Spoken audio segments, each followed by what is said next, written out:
Nalobi boye. Ba prisonnier ya M23 bosi bofungoli bango. Ekomi temps ya kofungola Costa Mutamba. Mutu moko te afinga Fachi Beton. Biso tokofinga mokonzi ya mboka te. Tokofinga Mama Denise te. Mama Denise c'est notre première dame.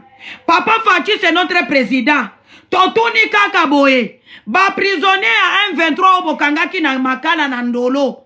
Bobimisi bango bazana Goma. Pourquoi bobombi population? Patrick Muyaya. Yaka kotangela biso ba prisonnier M23 bofungoli. Pesa biso liste batuto yeba. Lobi boka mwate bokoyoka. Nanga condamné à mort babimisi condamné à mort ya nanga. Bon, je pense que vous comprendre nga. Je pense que vous comprendre nga. Vous comprendre nga non? Ou bien non, je vais parler en français aujourd'hui. Na lobi boye. Ba prisonnier ya M23. Obo kongaki na Kinshasa. Babimi na Kinshasa bazana Goma. Pourquoi gouvernement bozo bombe la batu? Pourquoi gouvernement bozo bombe la batu? Na lobi boy, omoni ba M23 na bakanga na Kinshasa. Ba traître, ba généraux ya M23, ba Rwandais, bazalaka na prison ya Ndolo. Ba prisonnier wana nyoso basi bafungoli bango bazana Goma. Soki bolingi na tile labino ba preuve na kotile labino. Mutu akondana ba prisonnier wana eza Costa Mutamba. Pourquoi si ko mutu akondana bango botiki na prison? Costa Mutamba ibi mbongo. Mais ba prisonnier wana bazalaki na mission ya mabe ya kobebi samboka. Ba prisonnier wana baza ba traître tapote la live s'il vous plaît. Ba prisonnier wana bazaki ba traître pona misala mabe ya mboka. Bo fungoli bango baza na Goma. Mutu akanga bango pourquoi botie na prison?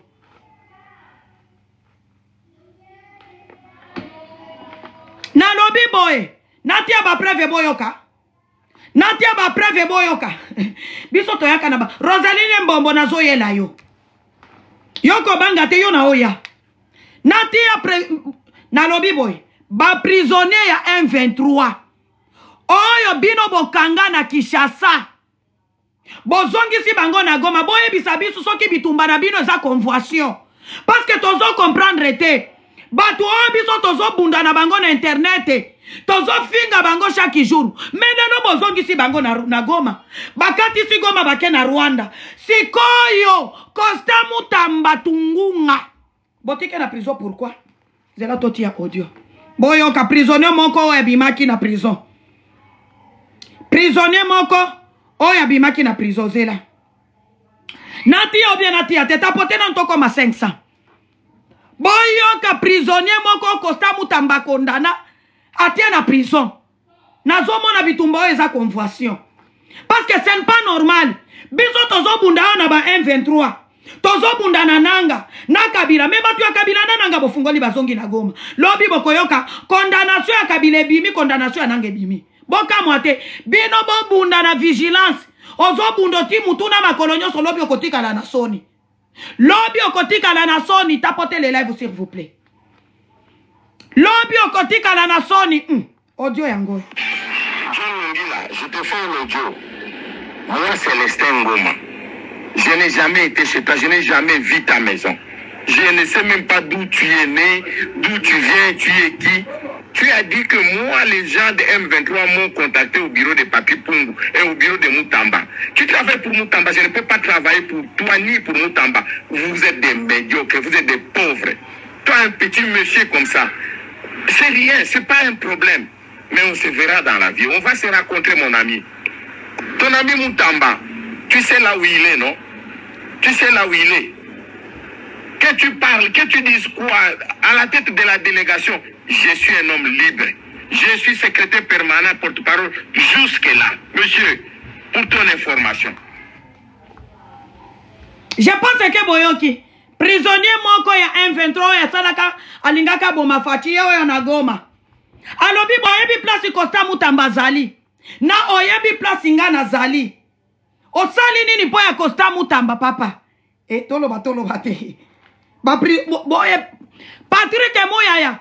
Sana sortie médiatique. Yebi sa batu polele. Bofungoli déjà ba prisonnier M23 bazana Goma. Après boyebi sa armée numérique totika kobunda. parce que bino bozotia biso na ba erreur bana ya batu baza na Goma bazokende kobunda na ba front de bataille mais bobimisi ba prisonnier na Kinshasa bozongiseli bango nombre mususu na Goma bazalendo bazosala nini na ba front de bataille toko bimisa biloko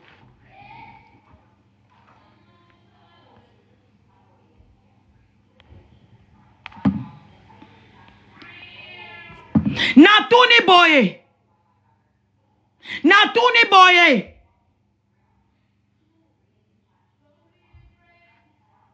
bana ya batu bazosala nini na ba front de bataille soki le meme batu bazobunda na bango bino bafungoli bango na Kinshasa bomemi bango na Goma bana ya batu na ba front de bataille bazosala nini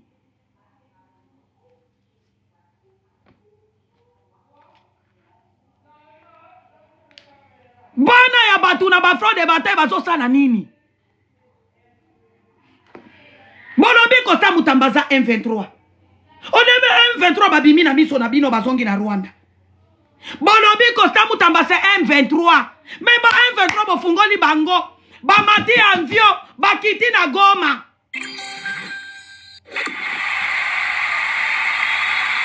na ebite soki bozo comprendre nga mes chers compatriotes tozo bundela mabele for nothing tozo sacrifier milimo na biso na barwande tozo teksa bilongi pourquoi nazo mituna tozo teksa bilongi pourquoi tilelo tozo continuer ko bunda na barwande pourquoi parce que barwande bokangaki na Kinshasa bofungoli bango sikoyo biso tozo bunda barwande pourquoi bazalendo baza na front de bataille bazo bunda na barwande pourquoi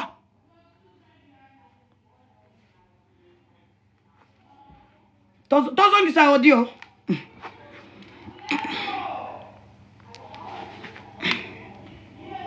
bolobi tozongisa audio boyoka un prisonnier bafungola kalobi Costa Mutambaza wapi ngape naza wapi après naza na le même place na ngai baya lisuko bundisa biso bitumba na bangi yango na bangi bitumba oyo bozomona parti ya M23 balobi bakangi silence radio parti ya gouvernement boyebisi biso te soki bafungolie bolingaki boya kokosa biso bakimi na ndolo bolingaki boya kokosa biso ke ba prisonnier ba Rwanda bakangaki na ndolo bakimaki babukaki prison bakimi nzoke za lukuta bino moko nde bofungoli bango na bakor na bino bokendaki kosala na doa tozongisi bolobi tozongisa je te fais un audio. Moi, Célestin Ngoma. Mutu oyo kombone Célestin Ngoma. Célestin Ngoma azalaki na prison ya na ndolo. Nani? Ok. Célestin Ngoma azalaki na prison ya ndolo. Bakangaki parmi les Rwandais babandaki ko détruire mboka. Mais Célestin Ngoma lobi azana Goma. Akomi kuna ndenge nini babuka ki makala na kosala video na kotika video batu bayoka je te fais un audio. Moi Célestin Ngoma, je n'ai jamais été chez toi, je n'ai jamais vu ta maison, je ne sais même pas d'où tu es né, d'où tu viens, tu es qui. Tu as dit que moi, les gens de M23 m'ont contacté au bureau de Papi Pungu et au bureau de Mutamba. Tu travailles pour Mutamba, je ne peux pas travailler pour toi ni pour Mutamba. Vous êtes des médiocres, vous êtes des pauvres. Toi, un petit monsieur comme ça, c'est rien, c'est pas un problème. Mais on se verra dans la vie. On va se rencontrer, mon ami. Ton ami Mutamba, tu sais là où il est, non? Tu sais là où il est. Que tu parles, que tu dises quoi à la tête de la délégation? Je suis un homme libre. Je suis secrétaire permanent, porte-parole, jusque-là. Monsieur. Bon mata bossala analyse. Bon mata bossale la biso analyse. Je suis un homme libre. Ba prisonnier bokangaki na Kinshasa. Alobi, je suis un homme libre. Mutamba nde na prison. Après bozo benga batu ba pekisa koloma makate. Oh, ba jona to sala ngote. Nalobi Patrick Muyaya yaka koyebisa biso ba prisonnier bokangaki ya Barwande bazaki na ndolo baza wapi. baza wapi parce que ba audio oyo toko partage ngo partout dans le monde entier. Si boyebi si biso Costa Mutamba baza M23. Le M23 bazalaki na Kinshasa bango bazongi na Goma. Elongi na biso tokotia wapi biso ba auto finga ba Rwanda awa. Biso ba auto tekisa bilongi lelo ba Roseline Mbombo bakomi ko traiter biso bato maboma. Bakomi ko traiter biso bato maboma ba bosani ke tobima maboma. Po ya régime na bango. Roseline Mbombo, prépare-toi lobi na oyela yo. Roseline Mbombo, prépare-toi lobi na zo yela yo. Nakoya na ba enregistrement yo nyos. Nakoya na ba audio. Nasilisa nano ya Mutamba. Soki na sisi Mutamba ba semene musu na bungela yo. So sa famille présidentielle. Famille présidentielle il faut olinga ya na yo. Famille présidentielle il faut linga semeki na yo. Mais yo moko ndo tekisa ka matière.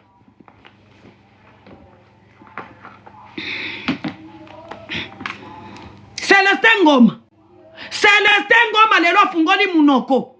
Akomi ko finga batu na Goma. Batu boma tabo sala analyse.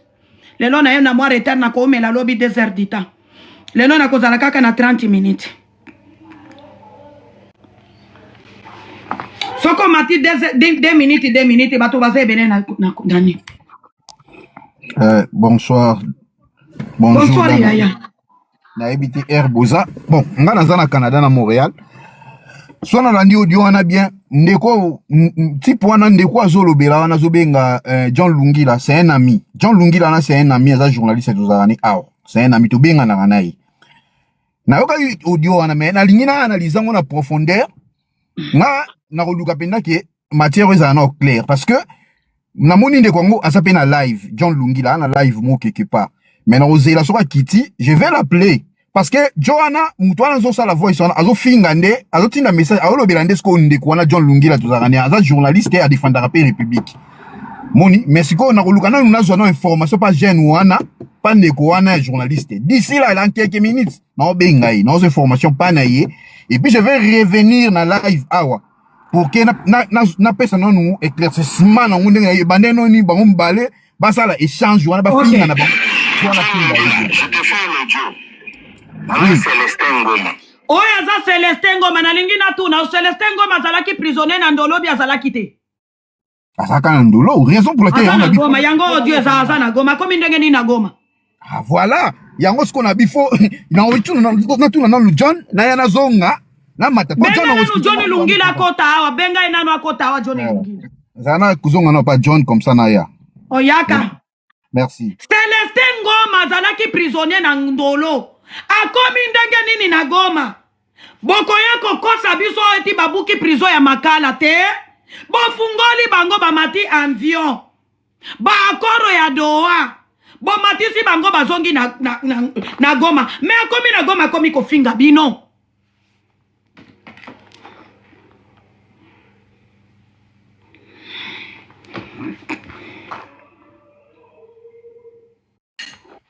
Mais j'ai fini. Non. Bonjour Yaya. Bonjour Dano, on a sepel makasi koyo kayo mama. Na mona okaka na musika lelo, naza face à face na yo. Oza na pays ni? Ah, laisse-moi calme. Nazaka na Canada. Oh, tika boyoko na Québec ou bien wapi? Nazaka na Ottawa. Ah, oza na Ottawa. Ah, naza na Québec. Ah bon? Ah. Ah, mais l'information n'est pas juste. Dans la poste na eba mutombo. Israël mutombo lo bia bimaki ou bia bimaki te. Papa, makambo ya Israeli mutombo na koya nango na pokwa na koluka ba source nanga.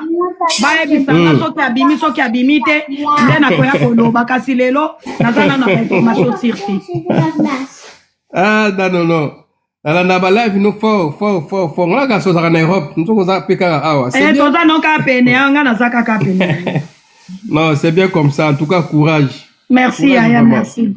Merci. Et toza ba voisin.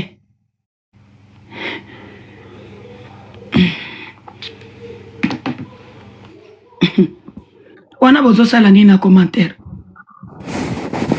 Danono. Bonjour, papa nayo kiso audio. Tei, na mituna moko. Moni shemisona ituria. Lo elega bino yoga musika te. Toyoka kaya kasi ata soki toyoki ba prisonnier ya ba M23 bakangi bango nde bazongisi bango lisokuna. Matata ote mboka ngo to sukanaka ngo wapi.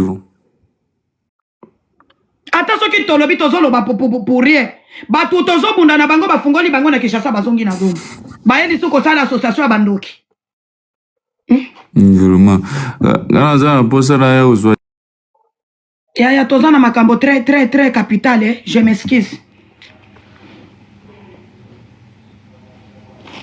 Lobi mbele baye kokosa biso o babuka ki makala. Lobi mbele baye kokosa biso moni ba prisonnier babuka ki prison ya makala te bo fungoli bango bino moko na bakoro ya doa. Simbele boye bisi biso. Tokomi koyoka mama finga boye na telefone. Hey, bonjour Yaya. Dada bonjour. Moya, bonjour. Bonjour. Voilà.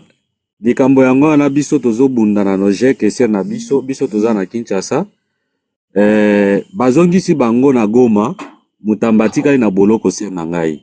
Oyo azoloba na yo eza François Kasongo, communicateur national numérique ya Costa ya Nojek na République démocratique du Congo.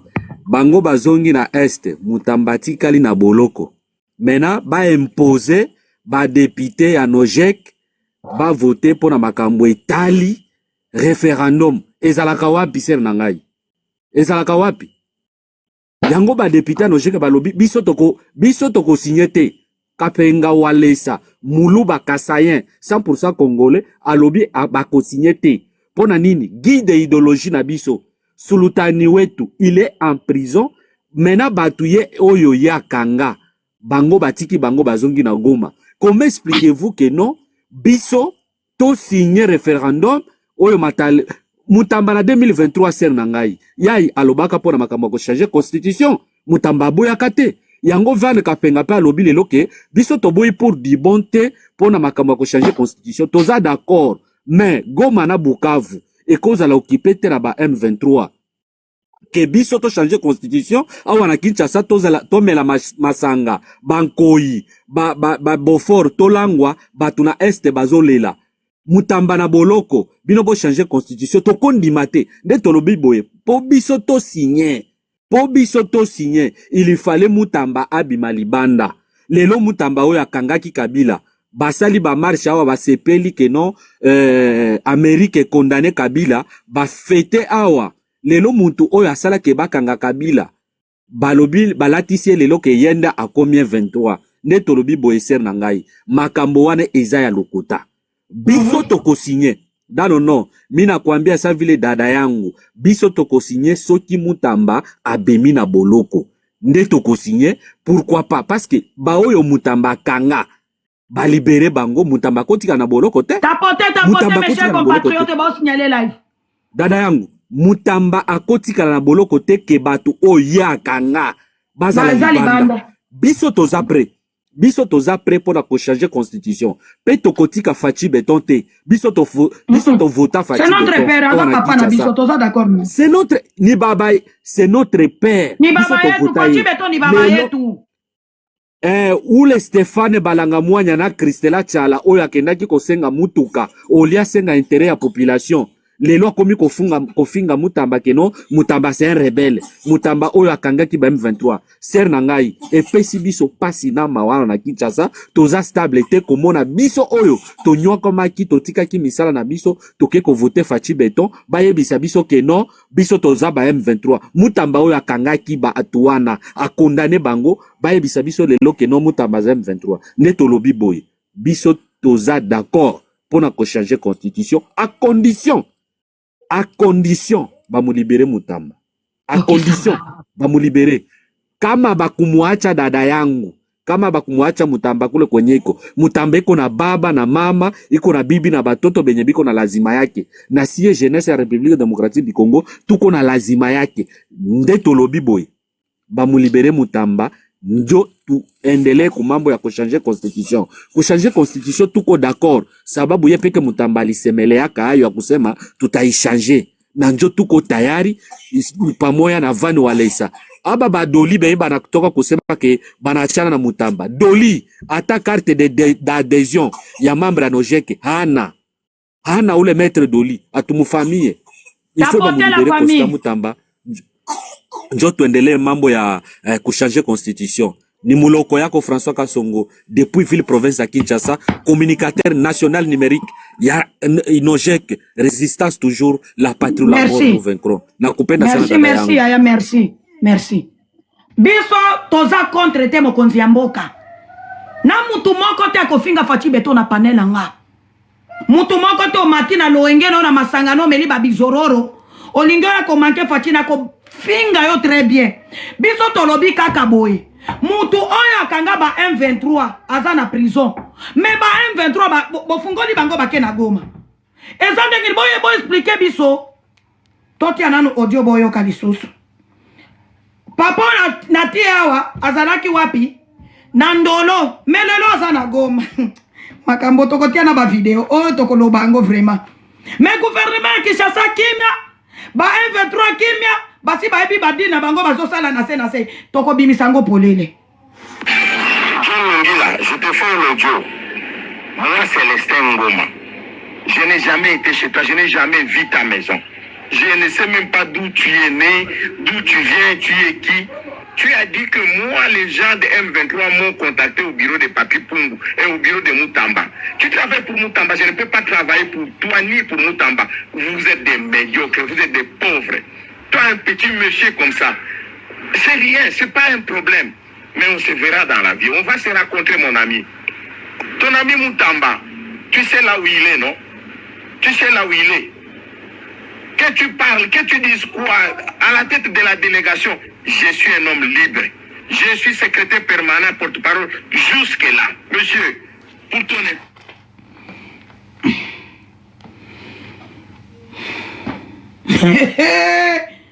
Nsoka bosi bofungola na bino ba prisonnier. Après muto akanga ba prisonnier na botike na prison. To sengi libération ya Mutamba. Lobi tokoyoka condamnation. Bokoyoka condamnation ya nanga ebimi. Parce que batuna bango bafungoli bango. Bokoyoka condamnation ya Kabila ebimi.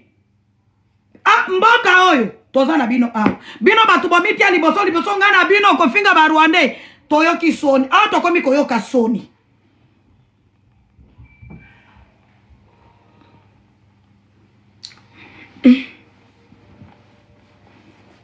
Wakache. Jambo dano no. Jambo papa sema lingala juu batu wengi basiki. Mbote ya no. Mbote mwana mama. Eloko na felicite yo makasi. To felicite yo makasi na bitumba makasi oyo ya bato ba confondre bana mboka neti ba Rwandais. Toyoki voice wana esali biso epesi nga ntina ma ya miso na leli fort. Moto wana nde moto akendaki amonaki Costa Mutamba akoti directement na bureau na ye. Mutamba neti alingaka buzoba te asignale directement bakangi ye na cabinet ayaki kokopere. Yango wana omoni ke mabe emataki makasi pona Mutamba parce que Mutamba bandaki ko identifier place nyonso ya ba Rwandais. Rwandais nyonso ali azalaki azokanga ye.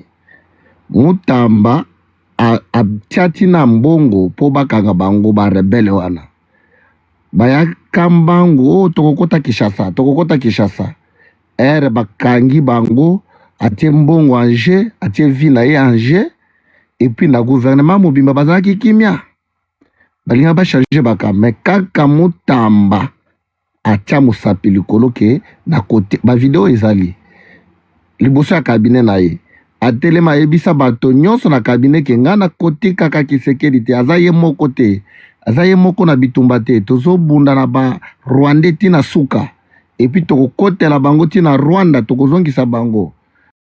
Des jours bakanga muto wana zo solola na telefone wana lelo akomi komona Mutamba neti mona muke bakanga ye azangi soni yango na félicité yo et puis to senga président Tshisekedi atika kolanda ba. Moi, Célestin Ngoma. Je n'ai jamais été chez toi, je n'ai jamais vu ta maison. Célestin Ngoma babimisi. Oh, babimisaki ebele ya bato. Babimisaki ebele ya bato. C'est-à-dire, tozela kaka, c'est pour cela to boycotter. To boycotter kozala ensemble parce que pourquoi tozala nakati mokonzi biso bakangi batiki ba Rwandais. Biso toza pour na constitution kala toloba ke ba changer constitution ezakala oyebi. Toza pour ba changer constitution quand ezo ta la peuple. Yango wana Papa kita no kita mati. Papa kita limbisa kita. Kita no kita mati. Merci makasi dans non. Célestin Ngoma za libéré.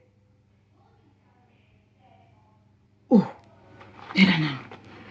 Lela nana yo kasoki zaye ko bailomi. John Lungila, je te fais un audio. Moi, Célestin Ngoma. Ezaye. Célestin Ngoma va libérer. Après le lobby, on verra.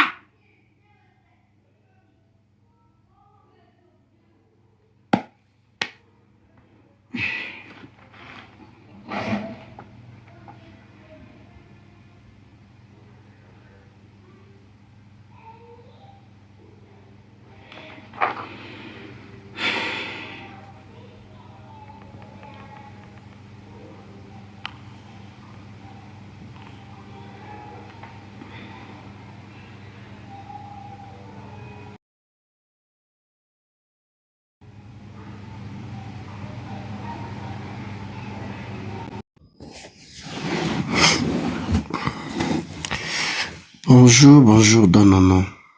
Bonjour, mon maman. En tout cas, vraiment, ils ont pu ça participer mawa. Comment on a que Batuming bazo prétendre que l'ingamboko balingimboko te. C'est-à-dire, tous se rendre compte que ba vrai bat balingimboka, nde baza ba ennemi ya bato balingimboka te me bazo diriger mboka oyo. Parce que apparemment, population, biso, tous autres ba risque ya kolobela mboka, et tous autres lokola batu moko, nous se rendre compte que tokoni lokola batu moko, oyo, ba parents, la plupart ya ba konzi na biso, la plupart ya ba konzi na biso,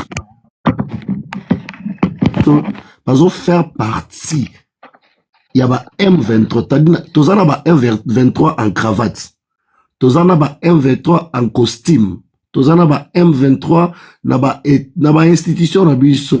Parce qu'on ne sait pas comprendre comment est-ce que quelqu'un qui a été arrêté en âme et conscience te dit que c'est un ennemi pour cette nation, mais à se retrouver déjà à Zalibanda. Mais bato yo bazo lité pour na bien ya mboka bangonde baza reteni. Qu'est-ce qu'on peut comprendre par là? En tout cas, Nzamba Sunga président Félix aza entouré na ba M23 en costume. Je l'ai dit tout haut. Nzamba fois Sunga président Félix. C'est-à-dire président Félix a se rendre compte que après on mbele baye koko sabiso ki akimaka na prison ya Mundolo. Mbele baye koko sabiso akimaki. Miyibi. C'est-à-dire président Félix benemi na bazaka na Goma te. Bazana ba bureau na Kinshasa wana. Il y a des gens qui travaillent na compte ya ba M23 mais bazana Kinshasa wana. Bazo entouré président de la République. En tout cas, ça fait tellement mal. Oenga, moi je suis de nature dans zalaka apolitique. Mais na komi na posa parti à Mutamba. Na toko kota yango, so ekoboma, baboma biso. So di Mutamba za M23, biso nyonso tozala sikoba M23. Mais tout ce que je sais, Mutamba sans patriote.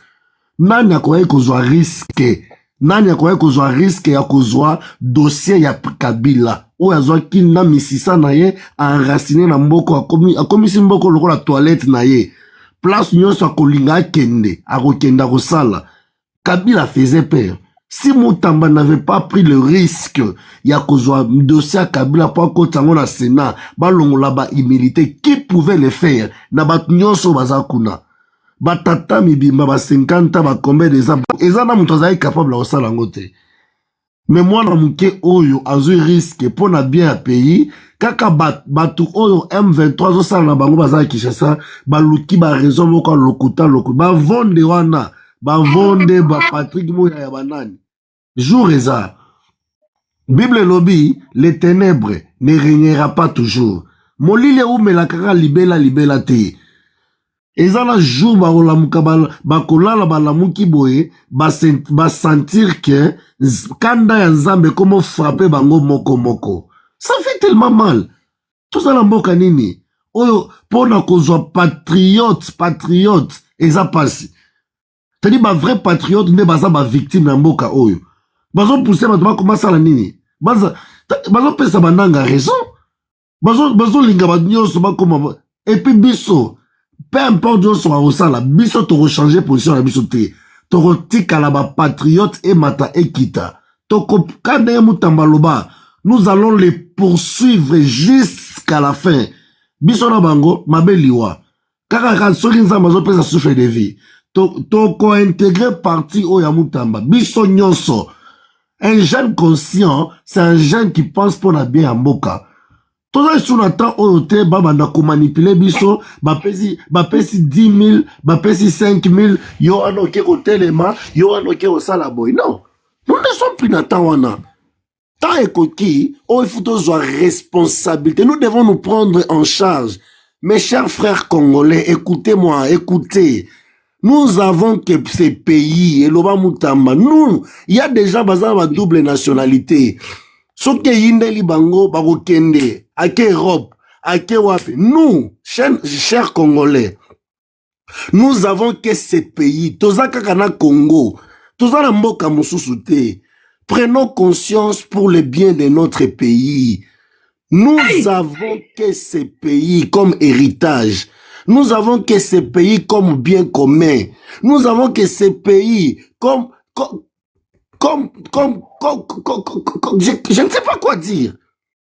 Aujourd'hui, je peux faire le choix d'une femme. Aujourd'hui, je peux faire le choix d'un mari. Je peux faire le choix. Il y a Elamba. Mais je n'ai pas fait le choix d'être Congolais. Et Dieu ne s'est pas trompé d'adresse de nous faire des Congolais. Tolongwa biloko wana bandeko nanga, tolongwa ba fanatique ya lokuta. Chancela wana na banda olinga yeme awa, na mwen lokola ki azoluka nde ba problème. So aza besoin mutuka, akezwa mutuka na kimia. Chancela ne peut jamais dire que fait que les risques que Mutamba prendre Chancela oyazui. Osio mona wapi na mboka o bakangi ministre mboka na bino me bavaze bazo fete. Pomo nango wapi? Bakangi ministre na bino, ministre bakangi Mutamba, mes voisins ont fêté. Est-ce que ça ne vous dit pas quelque chose? On sent que Bakabila na ba Rwandais, bazana batu na bango na ba gouvernement wana. Non, ezo sala pasi. Ezo sala pasi, je vous dis. Ezo sala pasi. Ceux qui ont moni ennemi a sepeli na arrestation ya mutu. Yeba ke bato bakangi, bato travail na compte ya ba ennemi. Ceux qui ennemis à ces pays parce que bakangi mutu. C'est-à-dire bato bakangi mutu wana. Bazo travailler na compte ya ba ennemi wana.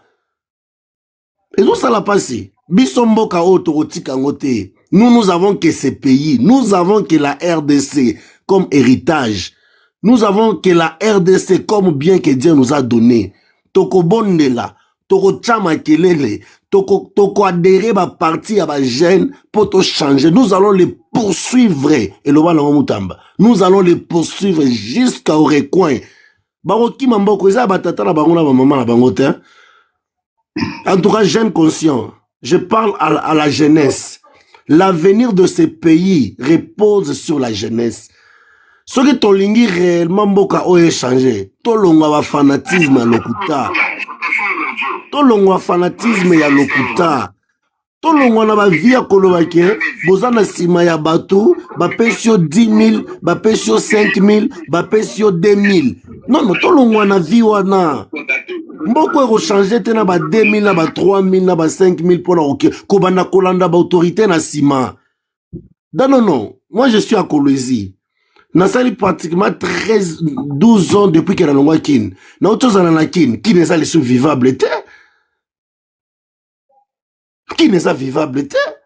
Vous sentez que vie comme à dire de plus en plus. Mais jusqu'à quand Tozalaba esclave ya Batou? Jusqu'à quand Tozalaba esclave ya Rwandais? Comment est-ce qu'il meurt? Yaba Congolais faut dépendre na Rwandais. Comment est-ce que imer ya ba Congolais, imer ya mboka na biso, il faut dépendre na imer ya ba Rwandais. En tout cas, ça n'est de trop. To lembi. Soyez toujours conscience pour na mboka oyo. On n'a rien à léguer aux générations futures.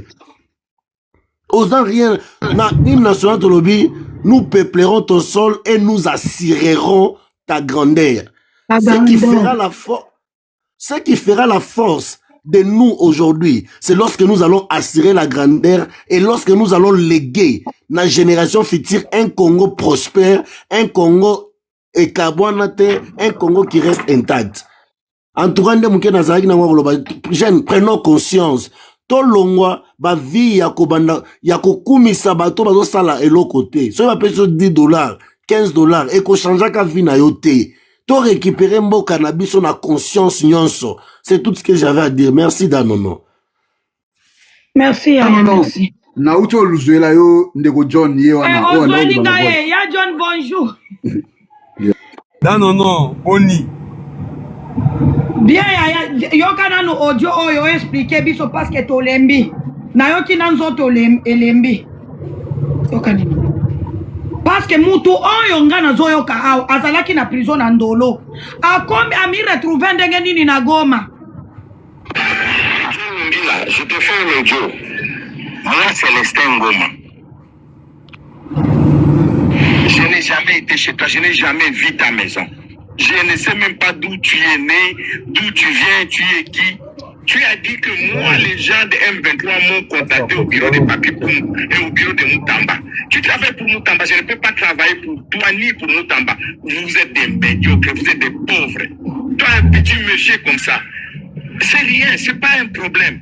Mais on se verra dans la vie. On va se rencontrer, mon ami. Ton ami Moutamba, tu sais là où il est, non? Tu sais là où il est. Que tu parles, que tu dises quoi à la tête de la délégation, je suis un homme libre. Je suis secrétaire permanent, porte-parole, jusque-là. Monsieur, pour ton information, ce que tu ne seras jamais. Ok, mais le reste, on se verra bien. La vie est là, elle est bien devant nous. Papa, expliquez biso audio parce que comme on ne peut tangami na kati kunda. Na ningina tu na mwana mobali azalaki na Ndolo bi azalaki na Ndolo te. Permettez-moi quelques minutes. Papa, Zouata na yo ta 5 minutes to kozela yo. Voilà. Kanga kaka micro pour makelele. Non, c'est bon, c'est bon, c'est bon. Célestin Ngoma azalaki porte-parole ya Palou. Secrétaire permanent et porte-parole ya Palou. Magloire est Paloukou.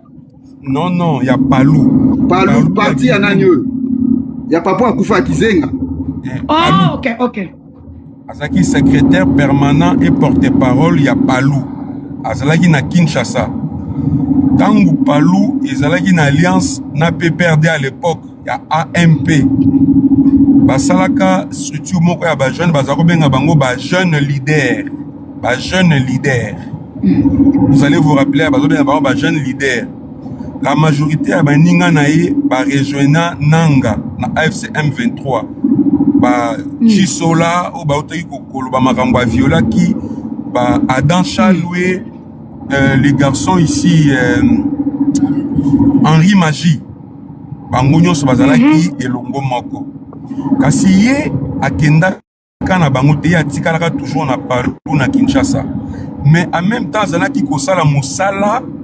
Il y a infiltration, azalaki ba traître au bazako teka ba information. Parmi bato batikaki na Kinshasa basala musala, il y a azalaki na kati. Alors, et ko sala que aye ko benga ministre Constant Moutamba, tango komi ministre de la justice. Aye ko benga ye parce que aye bi ministre Constant Moutamba à l'époque, vous savez, ba jeune et tout ça aye bi ministre Constant Moutamba.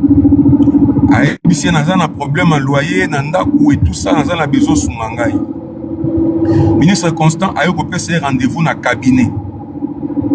Tant qu'on a un cabinet à ministre pour un rendez-vous, ministre a fixé qui est ministre a yambi, n'engage à la seconde un ministère, au tiki ba téléphone na yo na réception et pas secrétaire. Il y a tika qui ba téléphone na ye na réception. Tango atiki téléphone na ye, baninga na ye ya M23 babandi kobenga ye.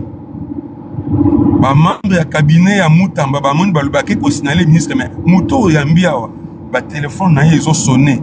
Bato bazo benga ye mais on dirait ça bato ya Goma.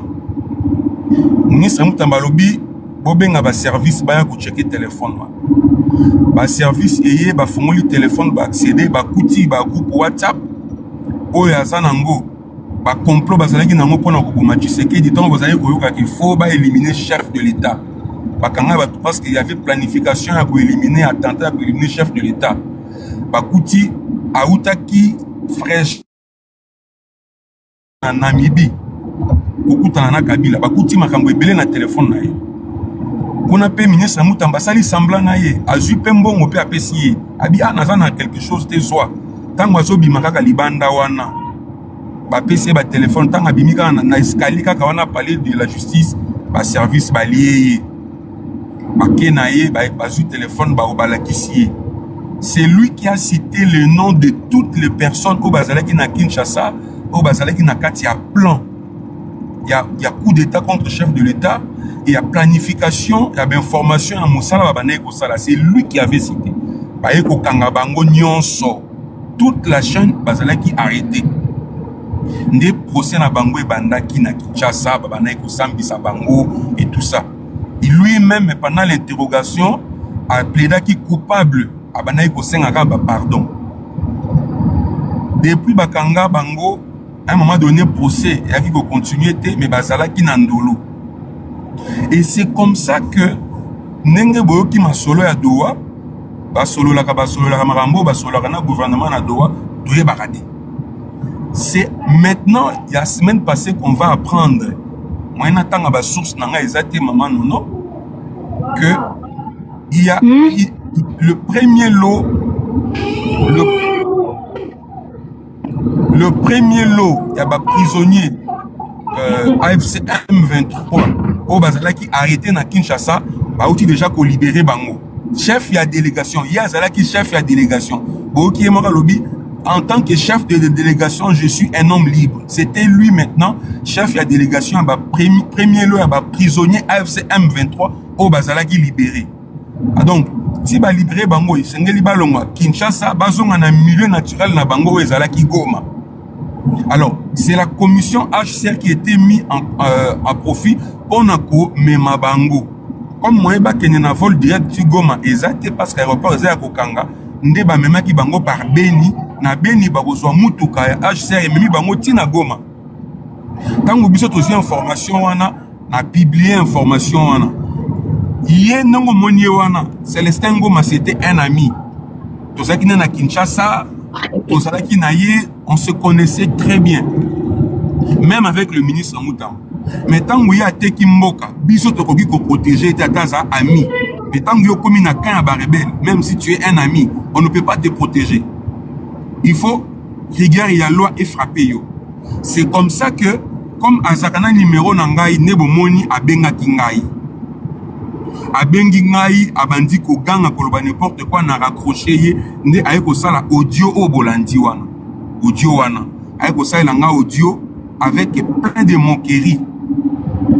Et ça même na ba audio mususu ya ba M23 kaka o bazana ye o ba bimina ye batinela ki ngai ba fingi mama na ngai ba fingi alobi ke ba kolukanga na Canada ba ko tine noko ya bano ko ki ko tine nga ba audio na te c'est nazo tine lo ngo kaka siko dano non ozana numéro nanga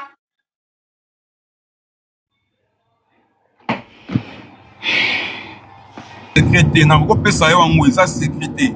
Un journaliste, numéro nanga secrétaire, numéro nanga ezali. Non, non, ça numéro à te yo zo numéro nanga soko za na de téléphone zo numéro nanga. Le numéro na yo. Zela na tiango na bio awa, zela na tiango na bio. Plus 61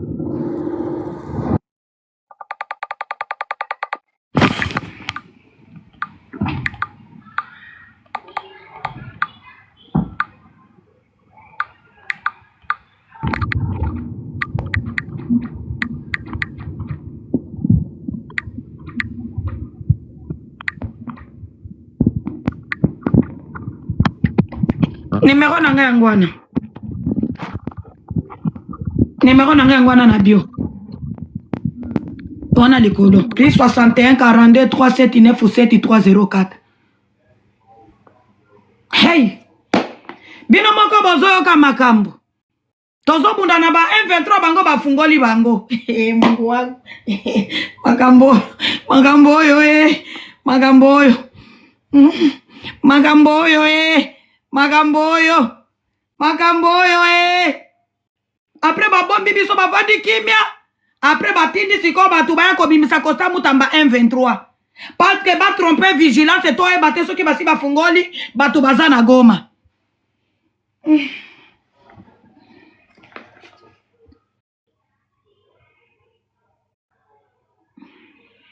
Hey. Allô John. Allô. Man of God, siko nani afungoli ba M23 oyo. Kasi oyo ki nene John expliqué nyonso na ko kakudute nongi na kana malili na nzoto ne na boy. Donc oyo ki ne John a expliqué. Donc na contrat na bango alini na nani contrat ni na bango to sala na doa kuna oyo ba yokanaki. Donc na suite na monde ba yokanaki il faut ko libérer ba prisonnier. Mais ngas qu'on a évité bango tang ba libérer ba prisonnier côté na biso na tout na John. Siko na ngam e na côté na bango. Na ngambu na biso bango ba pesi biso nini bango ba sali nini pour na compte na biso bango parce que o ba ki wala za première lot ya ba prisonnier. On a compris na ngambu la RDC maintenant on a libéré qui ba sali nini biso avantage na biso eza nini so que ça ka ke bango ba première lot ba prisonnier ba ki c'est plan. Troisième lot pe ba ko libérer les sous. Donc quatrième pe ba ko ya man of God kombo no nani ya Yambo bana. Men of God, question nanga nani a libéré ba M23 ko bimana Kinshasa ko kende na. Zela John azo tinde no ba voice azo asi to tinde ba voice azo nga conclure oyo ka. Non, to bundela mboka. Men of God, ko kende nanga zinga te nani a libéré ba M23 na Kinshasa. Ça nous est dans ma casse. Non, bien il faut expliquer biso. Nani oyo a libéré ba M23 ko bima Kinshasa ko kende na Goma tangela biso kombo. Mboka na biso pardon zamena. Hey. Parce que moi dans mon balo azoloba na audio azalaki na ndolo. Mais lelo ami retrouver na Goma. Pe alobi aza master ya ekiri. Tolobi boy. Nani oyo a libéré ba prisonnier ko bimana Kinshasa ko kende na Goma kombo ne nani? Non. Nesika oui, papa. Comment qui wanga na tangu to bimisa information qu'il y a un premier lot et ba prisonnier AFC M23 ba uti ko bikite Kinshasa ba okende Goma ba komi ko wanga na balobi non c'est une fausse information. C'est une fausse information. Ngana lobi bon aussi ko bomo na kezali makambo ya solo garçon oyo Célestin Ngoma na zukaka audio na ye na lobi bon ekende batunyo so bayoka là où batu biso to yebi ke azalaki na Kinshasa arrêté en train d'être jugé na zu photo na ye alata ki lamba ya prison na zu photo na tie na audio na ye na tiki ba congolais balanda ba yoka isika zo seka Constant Mutamba na isika zo finga batu ba vous êtes des médiocres, des pauvres et à ça qu'on vantait qu'il y a ça homme libre. C'est là où vous avez vu, jusqu'aujourd'hui, sur le plan officiel, c'est comme ça que Sonine Sali Sikoyo, Ndomoni Babimisi Sikoyo, Logwana, non Mutamba, Asengi Kabila, pardon, Mutamba, c'est si qu'on n'a pas étouffé parce qu'ils savent que Batoso qui balandi audio, Bako s'est révolté. Ba Congolais, Bako s'est papa, Johnny, question n'angeza boy. John. Nani mutu afungoli ba prisonnier wana ko bima na Kinshasa ko kende na Goma. John, yebisa no nuda no. Yebisa no nuda no ndenge nanga afinga échange na ndenge busana nanga ndenda ngafinga kiyo. Papa, kuna toko kende après question. Bon répondre à la question. Nani abimisa ki ba prisonnier na Kinshasa ko zongi bango na Goma. Parce que biso tozo sacrifier milimo na biso awa. Tozo bunda na ba M23. Siko ba prisonnier ba kangaki na Kinshasa. Nani azongi si bango na Goma. Mais non. Ba libérer ba prisonnier wana pona ko exécuter masolo baza ko beta na Doha. Mais si ko na Doha ezali délégation ya gouvernement na biso. Nani apona na délégation ya gouvernement. Eza mokonzi mboko. Et ça, mon Konzambo, c'est chef de l'État. C'est le chef de l'État qui choisit les délégués du Congo pour aller parler avec le M23 à Doha. Ça, c'est clair. C'est pourquoi tout ça qu'on fallait, en fait, tout ça qu'on s'adressait à chef de l'État. Parce que, Botouni question, mon bien. Ce qui biso toti qui va prisonnier, il y a M23, oh, balinga qui va ma chef de l'État, Yemoko. Mais, batiki bango. Mais biso au retour, si koto pesinani. Ne si biso tout ça comprendre que, ti bakanga ki mutamba, est-ce que basenga ki mutu na été? Est-ce que les M23 n'ont pas demandé la tête de Moutamba? Parce que Moutamba a fait mal à ces gens. Moutamba a l'ongoli ba immunité à Kabila. C'est lui qui avait demandé. C'est lui qui avait demandé des instructions. Moutamba a ouvert, édicé et couvert et fait condamner Kabila. Moutamba a l'ongoli ba immunité même à Kabila en tant que...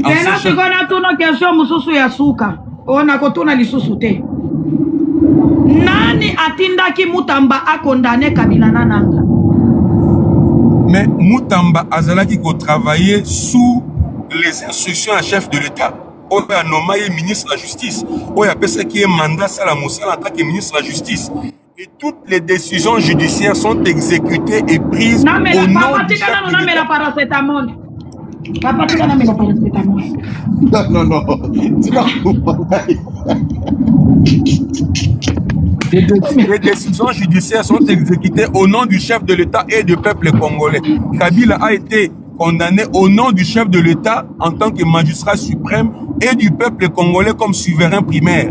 Et c'est Moutamba qui a pris le courage d'initier ces procès, d'organiser ces procès, et justice n'a pas procès sous l'autorisation et l'aval du chef de l'État Félix Antoine Tshisekedi Tshilombo. Courage d'initier ces procès. C'est clair.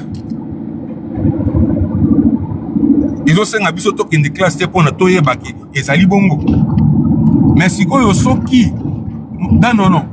Na eloko monsieur zo pesa kan ko kendete fana da non makambo eza ebele ko kendete. Papa na no makambo zo no ba na zo yo kate Johnny ko sakana na ngaite. Zongana nous panda nanu. Là il fait comme bien. Comme silité makambo mususu ezali. Yako vanda. Ya nazo paracetamol zo simba te nazo lingana melana piritone parce que nayoki malili. Mon Dieu. Moutamba salaki mosala en tant que yo ka kité que Moutamba salaki combattu même quand azalaki na gouvernement. Azalaki très combattu. Ayebisa chef de l'État boye en direct. Soki yo sali ko soutenir ngaite mbesi na démissionnant.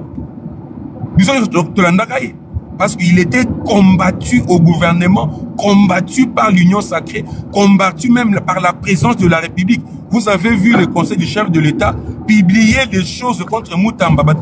Moutamba a Sengi Kabila, pardon, a commis pro-rwandais. Un conseil du chef de l'État a publié des informations comme ça. Vous avez vu même la cousine du chef de l'État, Rosaline Mbombo, partager des informations comme ça. Ça veut dire que Moutamba était très combattu. Et lui-même avait dit au chef de l'État, ni t'était votre soutien, j'allais démissionner. Ça veut dire que Azaï Kosala Moussala au chef de l'État, après ça qui est, mais Bazala qui combattre quand on a entourage du chef de l'État. L'entourage du chef de l'État. Et c'est comme ça qu'ils ont organisé. Parce que élimination physique n'a pas que Simbattu. C'est comme ça qu'ils ont organisé tout ce qu'ils ont fait pour l'humilier, pour le faire taire. Regardez, ils ont même décision judiciaire à cause de la politique était pendant 10 ans. Vous est totalement politiquement. Moi, si c'est carrière. Il y a Johnny Nassina Meli par question Nangali Soussou. Pourquoi Biloko Nyoso Basala qui peut pas humilier? Ce que lobby Fatinde Atinda qui a condamné Kabila Nananga.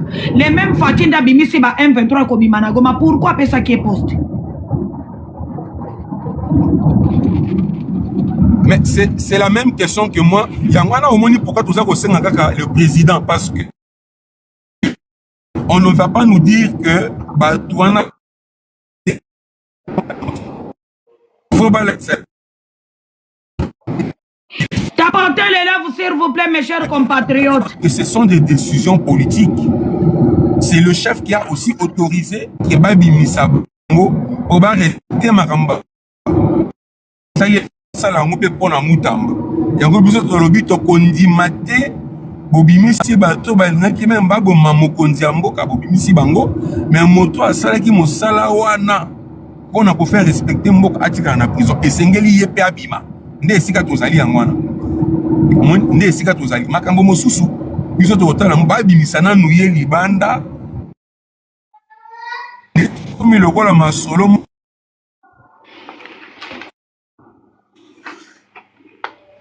Connexion. La famille bon tapoter ko ya Johnny Ope si man of God Ope lo banan. Ngaya za lokola yo ndenge finiki ndenge ngala finiki yao. Donc ya. Na yo kimali. Nazoka mutu mo motema. Papa na sila meli paracetamol na piriton makambo na zoyo kao. Esangani nyoso ngata na yoka kyango voice wana boye kotuna na John na boye kubingai. Mais tant mo lelo chango na moni za série na eloko za série. Nana zonge no John na bengi. Na yeba nonu dossier ngo change ngudon. Ndeka na yoki yango boye. Ngamo na comprendre mitina ba question belé. Ce qui est bon na part na biso. Dozui nini. Père John connecté za no potam so za aokumba aza vula mo connecté za bon. Mais dis-moi ya John okozala mukolo nini na fungolelo kaka yo moko live. Permanent okozala mkoloni to fungola live ngana yo. Non, ça disponible. Disponible nini connecté zo sagana to ko sagana ngai c'est pas que makambo yo. Mama. Na sali nini? Tozo yo kote connexion zo kata yaya. Ata lobby. Dans quelle heure? Au monito fungola live nini? Na 18h ya Congo. Il y a ça Canada, tout ça, Canada. Canada, c'est quelle heure, l'héros? Biso, ça 18h27 na minute. Ça 18h. Ça 18h. Non, c'est parce que Congo va causer la basi balal. Au moins, tu fungo lango ba 18h ya Congo. Toza 20h. Toza 20h28. Yo lingo fungo lango 18h à lobby dimanche ya Congo. Nazo tuna na Congo, c'est quelle heure? Congo, batu ya Congo, c'est quelle heure?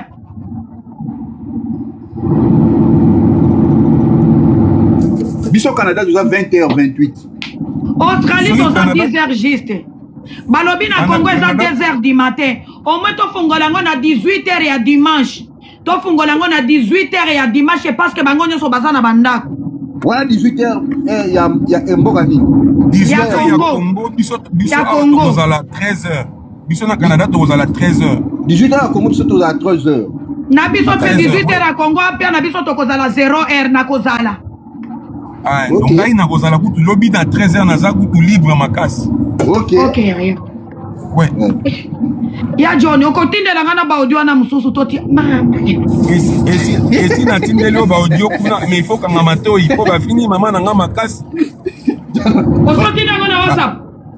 Et si na tindelo ba audio déjà, soko koto ba yokango. Bango ba lobaka ka yo finga ka me bango pe ba fingi makasi kuna koleka yo.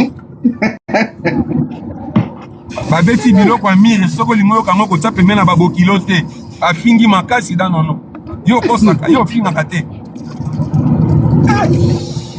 bato oyo bazala ya John ozo confirme nga na motema ya papa Nzambe bato wana mutambaka nga na ndolo ba M23 bazalengaki badetruire mboka baza na Goma. mais nayebisi yo ke ndenge nazoloba no boye Celestin Ngoma oyokaki wana aza na Goma. Papa, toka modératrice kata live. Oh, tiba kata live. Yaka nani.